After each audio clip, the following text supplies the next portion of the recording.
Hi, good morning, my dear student. Today we are going to discuss your class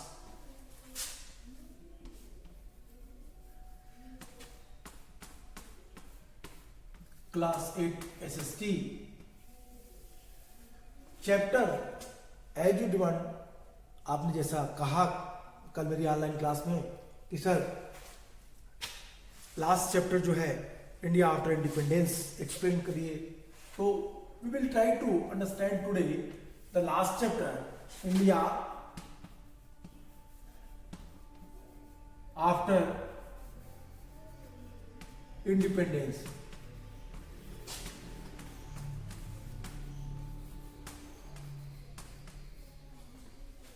I hope you have remembered my previous class where I discussed you about this topic where we read the India after independence। हमने India after independent chapter पे विस्तार से बातें की थी और हम लोगों ने देखा था कि किस तरीके से भारत में स्वतंत्रता के बाद कौन कौन सी प्रॉब्लम क्रिएट हुई, कौन कौन सी समस्याएं आई। जैसे as you know that this is our India.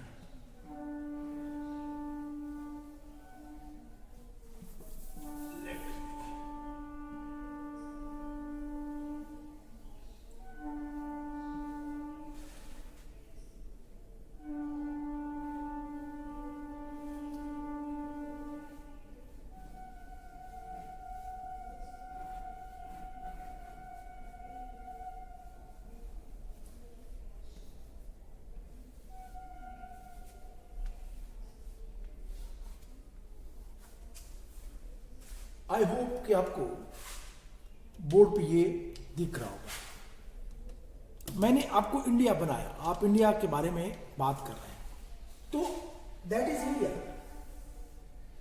नीचे के पोर्शंस आपको थोड़े कटे दिखाई देंगे, कोई दिक्कत नहीं है। लास्ट के पोर्शंस पे आप काउंट करिएगा, जोड़िएगा तो जुड़ जाएंगे।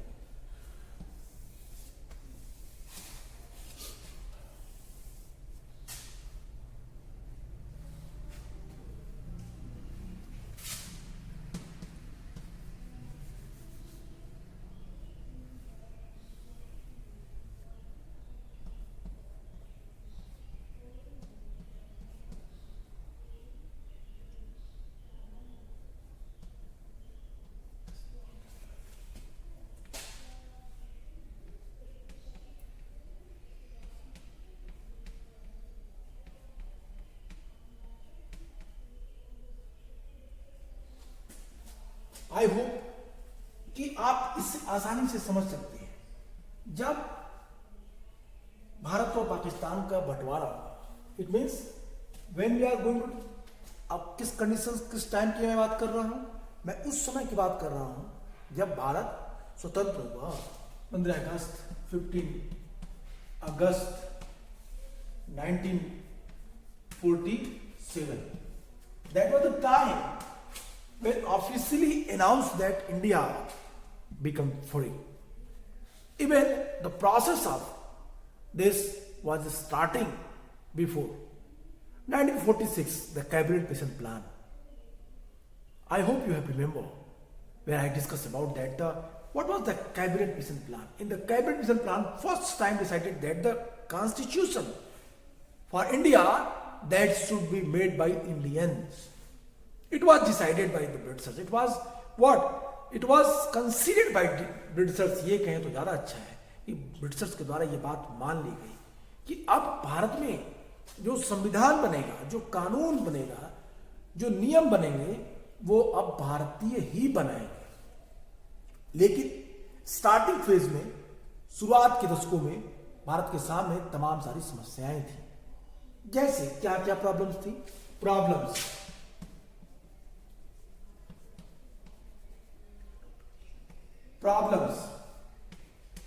व्हाट वाज द प्रॉब्लम्स क्या क्या थे? अगर प्रॉब्लम्स की बात करें तो ब्रिटिश इंडिया काल में कई सारी प्रॉब्लम्स हमें दिखाई देती। ये वो समय था, this was a time when India was new born country and the different territories, different languages, different customs, different festivals, different dress, different style of the what living standard. I mean to say that in India there are so there we can use the word were and are also. There were so many diversity during that time. Nowadays also there are so many diversity. तब भी थी और आज भी diversity है. So that's why a very famous line, I think everyone familiar with that, कि the India that is diversity in unity, unity in diversity. अनेकता में एकता भारत की अपनी एक विशेषता है, अपनी एक महत्वपूर्ण क्या है, आप भारत की एक सांस्कृतिक विशेषता है. भारत की एक ऐसे देश के रूप में मान्यता है जहां पे एक साथ सभी धर्मों के लोग साथ साथ रहते हैं. तो फर्स्ट प्रॉब्लम रिलीजन को देखते हैं. प्रॉब्लम्स क्या थे? First, the various religious group.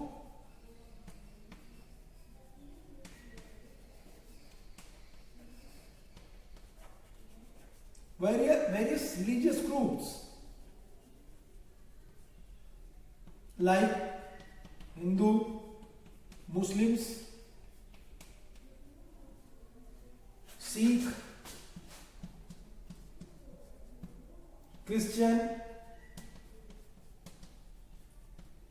Jain, Persian, etc. बहुत सारे वर्ग के लोग भारत में थे. That was the major problem. Why? Because as you know that the partition of India that was based on the what? A communal basis. That was based on the religious basis. The Pakistan, the history of Muslim League. What was their belief? What they think about that? क्या सोचते थे इसके बारे में? उन लोगों ने इसके लिए क्या सोचा, क्या बोला? इन चीजों को ध्यान दीजिए, आपको सारी चीजें समझ में आने लगेंगी. आई होप कि आपने जूनियर क्लासेस में इनके बारे में पढ़ा होगा, आपने इनको देखा होगा.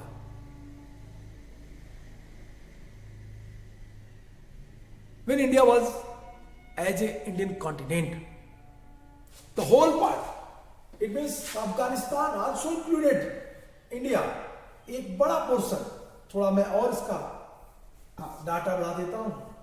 एक बड़ा पोर्शन आपको कनेक्टेड दिखेगा. अभी तो मैंने ये पाकिस्तान के एरिया को आपको दिखाया जो कनेक्टेड है.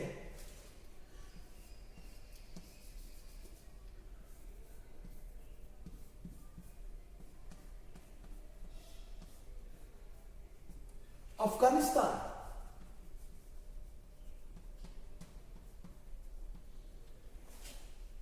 भूटान,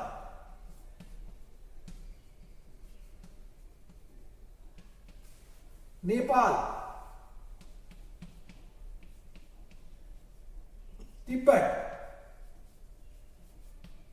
तो ये पूरा सिनेरियो इंडियन कॉन्टिनेंट का था. यहां पे single Sri Lanka, these are the Indian continents. तो पहले जब स्वतंत्र भारत के पहले जब भारत में ब्रिटिश इंपीरियल रूल थी तो भारत में सारे प्रांत एक साथ थे. But time to time every and each portion that was carried out. Yes, इधर Myanmar, Burma also.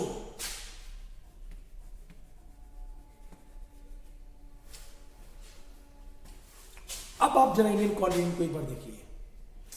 These are all portions were in India before independent. In 1935, that was a time when the Myanmar what became a separate country. 1935 में 1935 में Myanmar को भारत से अलग कर दिया गया और एक सेपरेट कंट्री के रूप में म्यांमार यहाँ पे स्टेब्लिश हो गया. Second important things which is very important which I want to discuss with you, कि वो जो सेकेंड पार्ट था, जो सेकेंड इंपॉर्टेंट चीजें थी वो ये कि किस तरीके से जब भारत का बंटवारा हुआ, जब पार्टीशन हुआ, तो उस समय भारत के सामने series of the problems that was faced by the Indian leader, the constitution assembly member also we can say. अब ऐसे कंडीशन में भारत का निर्माण हो रहा था. मैंने एक प्रॉब्लम आपको बताई, धर्म के आधार पर विविधता थी, बहुत सारे धर्म थे इंडिया में। दूसरी problem language,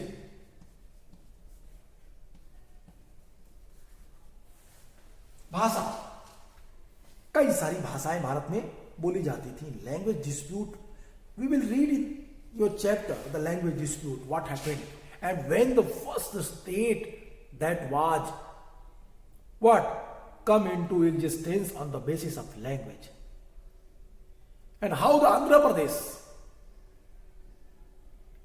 was created as a state, किस तरह से बनाया गया आंध्र प्रदेश, हम पढ़ेंगे, we will discuss। Third problem क्या थी?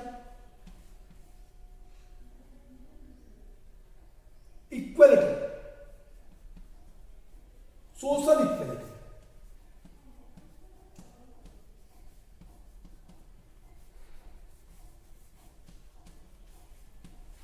सामाजिक समानता, भारत में सामाजिक समानता होनी चाहिए या नहीं होनी चाहिए, आज भी एक बड़ा मुद्दा बना हुआ है।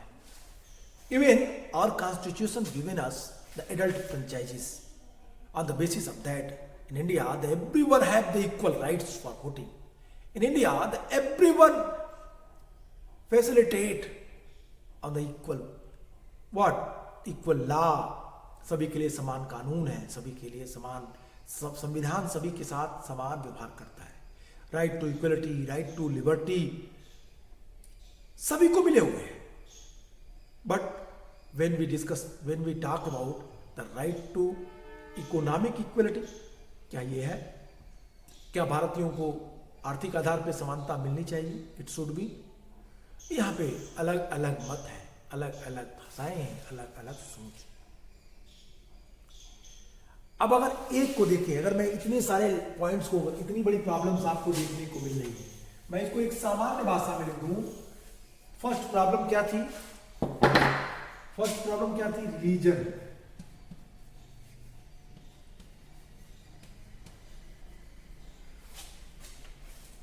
आपको क्लियर आ गया? रिलीजन, लैंग्वेज, सोशल इक्वलिटी और problems with the common people. जब सोशल इक्वलिटी बात करेंगे हम, तो हम इनको, इन चीज़ों को उसमें मर्ज कर देंगे, जोड़ देंगे, और उसके आधार पे आसानी से आप इन चीज़ों को एक्सप्लेन कर सकते हैं, पढ़ सकते हैं।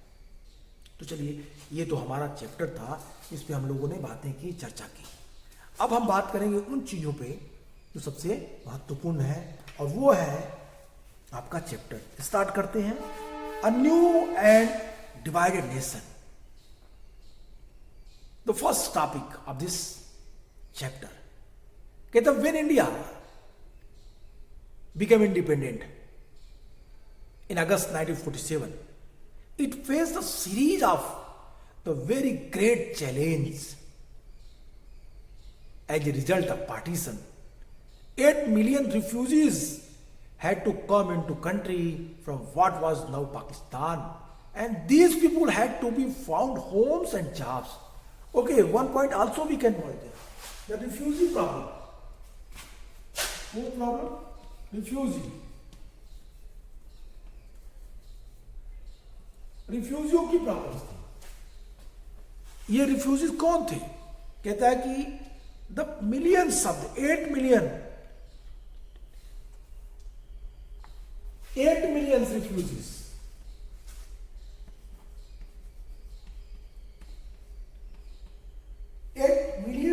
रिफ्यूजीज कहता है, नंबर ऑफ, कितनी बड़ी संख्या है आपके सामने।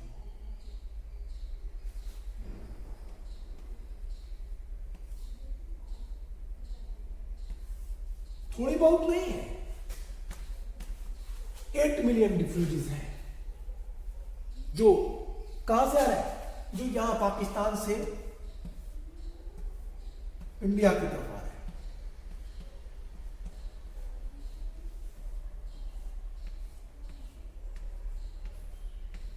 कितने हैं ये? कहता है 8 million.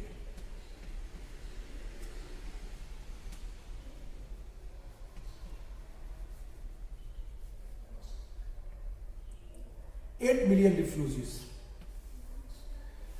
They came from Pakistan, eastern Pakistan, western Pakistan. अपने देश में, भारत में उनको आना पड़ा। तो ये जो पाकिस्तान और दूसरे क्षेत्रों से इनका जो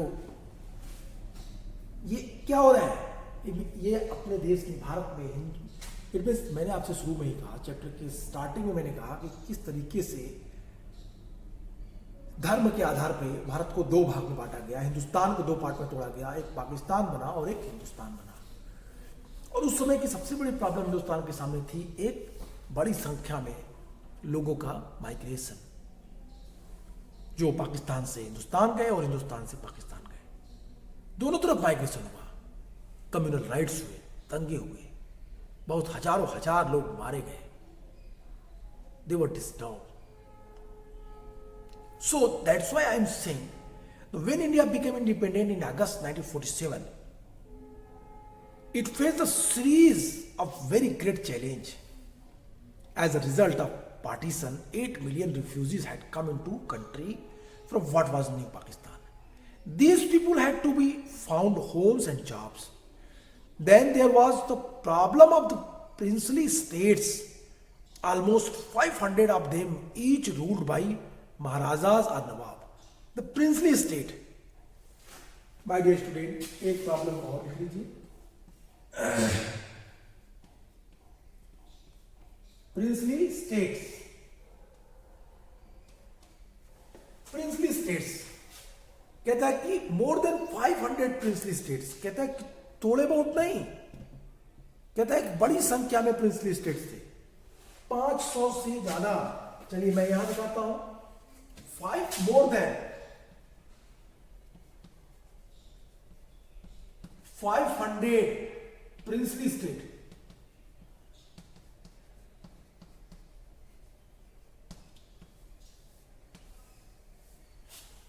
That was also in India during partition time. It was the great challenge for the nationalist leader that how can we merge them in India. हम इन्हें भारत में कैसे मर्ज करेंगे, ये हमारे लिए एक सबसे बड़ी प्रॉब्लम है। तो that is what I am saying my dear student. अब इन चीजों को अगर आप देखें, समझें, तो आप इन चीजों को आसानी से समझ सकते हैं, जिसको मैंने बताया।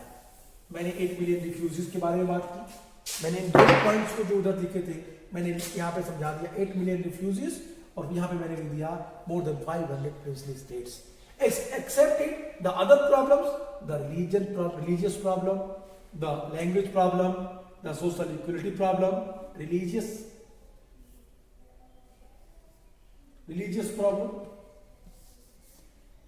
तो ओके, तो ये जो प्रॉब्लम्स थे, इनको आप पहले तो आपको प्रॉब्लम्स को जानना होगा कि कौन कौन से महत्वपूर्ण प्रॉब्लम्स थे, कौन कौन चीजें थी जिसके कारण भारत के नेताओं को उस समय बड़ी परेशानी का सामना करना पड़ा, ग्रेट चैलेंजेस उनको फेस करने पड़े। तो ये सबसे महत्वपूर्ण है। If you will understand these problems, then you can easily understand the whole chapter. And what was the problem faced by the nationalist leader when they was framing the Indian constitution, when they was trying to make our Indian constitution. So my dear student, मैं फिर एक बार आपसे कहता हूं कि problem क्या थी। जब भारत और पाकिस्तान नामक 2 देश बने, तो सबसे बड़ी प्रॉब्लम थी रिफ्यूजियों को भारत में स्थापित करना। जो शरणार्थी थे उनके लिए भारत में स्थान देना, उनको रहने की व्यवस्था करना, उनके लिए जॉब की व्यवस्था करना, उनके लिए होम, घर उनके लिए चाहिए। और दूसरी बड़ी प्रॉब्लम थी भारत के सामने, वो थी कि जो 500 प्रिंसली स्टेट्स थे, 500 princely states, how they became the part of the India, कैसे वो भारत के पार्ट बनेंगे, भारत में मर्ज होंगे, उनको कैसे मर्ज किया जाएगा, एक प्रॉब्लम ये भी थी। तो 2 प्रॉब्लम्स की मैंने, मेजर प्रॉब्लम्स की मैंने बात की। The problem of the refugees and of the princely states had to be addressed immediately. In the longer term, the new nation had to adopt the political system that would be best serve the hope of the acceptance of its population. और अब एक सबसे महत्वपूर्ण बात थी कि हिंदुस्तान के लिए किस तरह की पॉलिटिकल सिस्टम होनी चाहिए। हिंदुस्तान के पॉलिटिकल सिस्टम का स्ट्रक्चर कैसा होगा, यह भी एक महत्वपूर्ण बात थी जिसको डिसाइड करना था। कुछ लोगों ने कहा कि हमें सोशलिस्ट स्ट्रक्चर को एक्सेप्ट करना चाहिए, कुछ लोगों ने कहा हमें कैपिटलिज्म को फॉलो करना चाहिए, कुछ लोगों ने कहा कुछ दिन के लिए भारत में डिक्टेटरशिप जैसी संस्था हो, इंस्टीट्यूशन के रूप में वर्क करे। कुछ लोगों ने कहा कि नहीं, मिला जुला रूप हो। लेकिन इंडिया में इस तरह के तमाम सारे जो बदलाव थे, जो चेंजेस थे,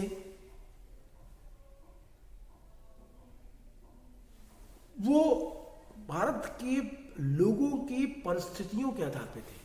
I mean to say that the people who lived in India, their situation is totally different.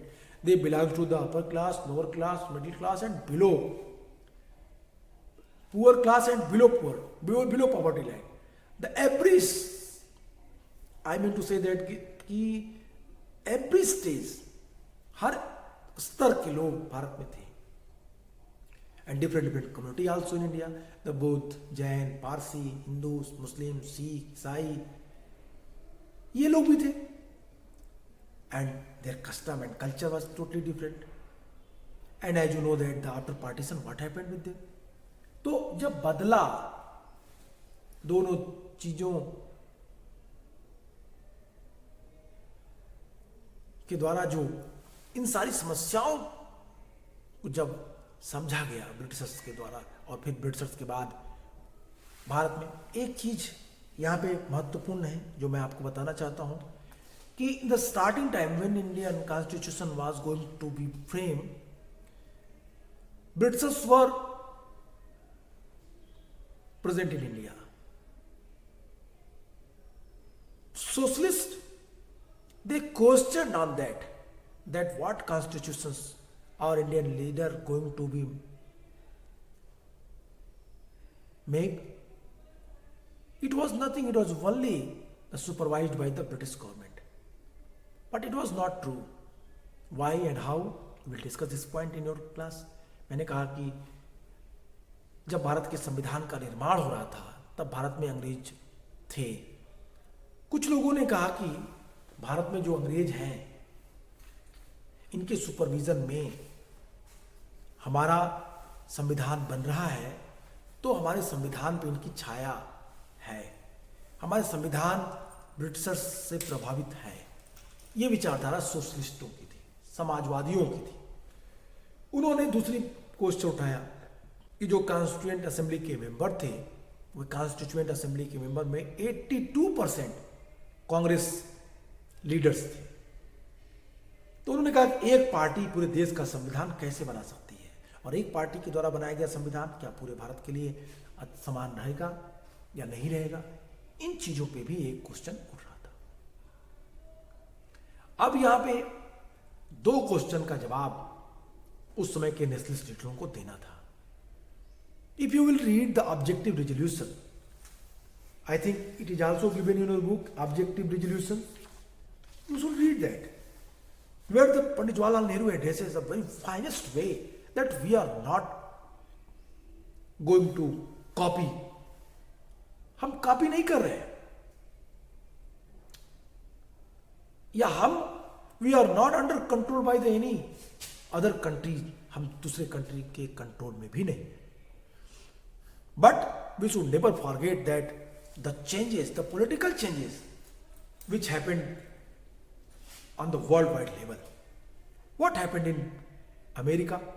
What happened in France? And how the Britishers ruled in their own country. किस तरीके से ब्रिटिशर्स अपने देश में शासन किए थे। These are all. What I want to tell you, my dear student, I want to tell you that Mr. Gandhi clearly explained that in America, which is one of the oldest democratic country in the world, their history is very bright.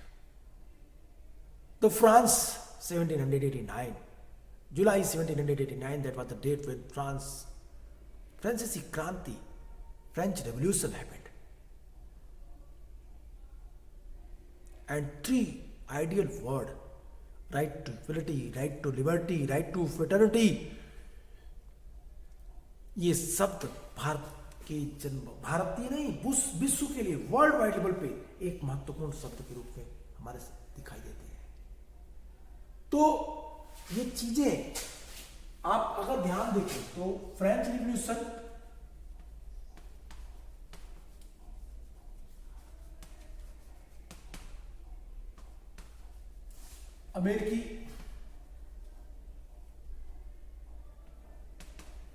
American revolution, ये दोनों इस तरीके से political system को प्रभावित करते हैं, ये अत्यंत महत्वपूर्ण है. और इसका प्रभाव भारत पे पड़ा.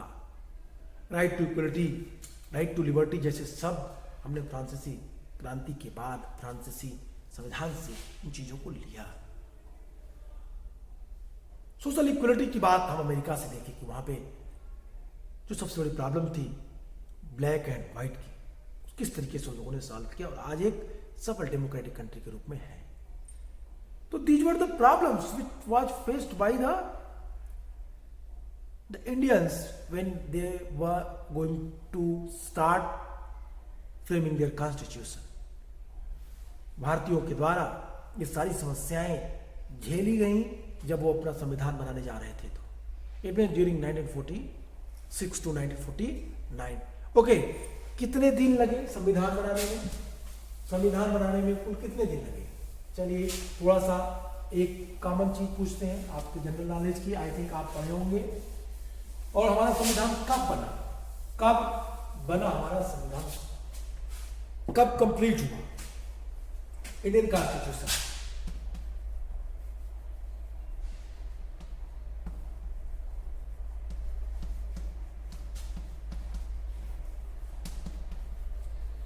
इंडियन कॉन्स्टिट्यूशन, भारतीय संविधान कब बना, कब से शुरू हुआ? चलिए मैं आपको हिंट देता हूं. कितने दिन लगे?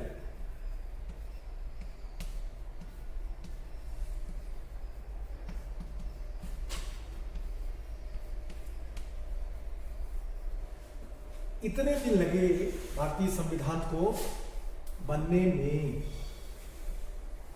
इसको आप कह सकते हैं नियर अबाउट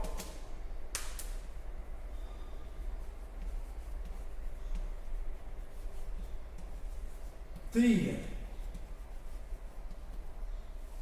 3 साल इसको लगे बनने में. 3 साल भारतीय संविधान को बनने में लगा. अब इन 3 साल सितंबर 46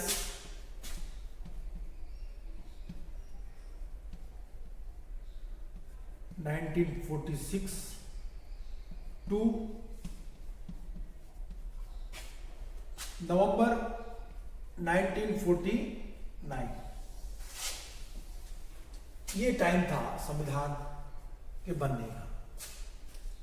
11 सेशन हुए, बड़े सेशन. 195 करीब बैठकें हुई. We will discuss this. हम बात करेंगे इन चीजों की. तब हमारा संविधान बना. और उसके बाद अगर लोग कहें कि भारतीय संविधान सिर्फ कॉपी है तो आई थिंक ये सही नहीं होगा. एक लंबी चर्चा चली, एक लंबा डिस्कशन हुआ. A series of discussion and debate which happened when we were going to frame our constitution.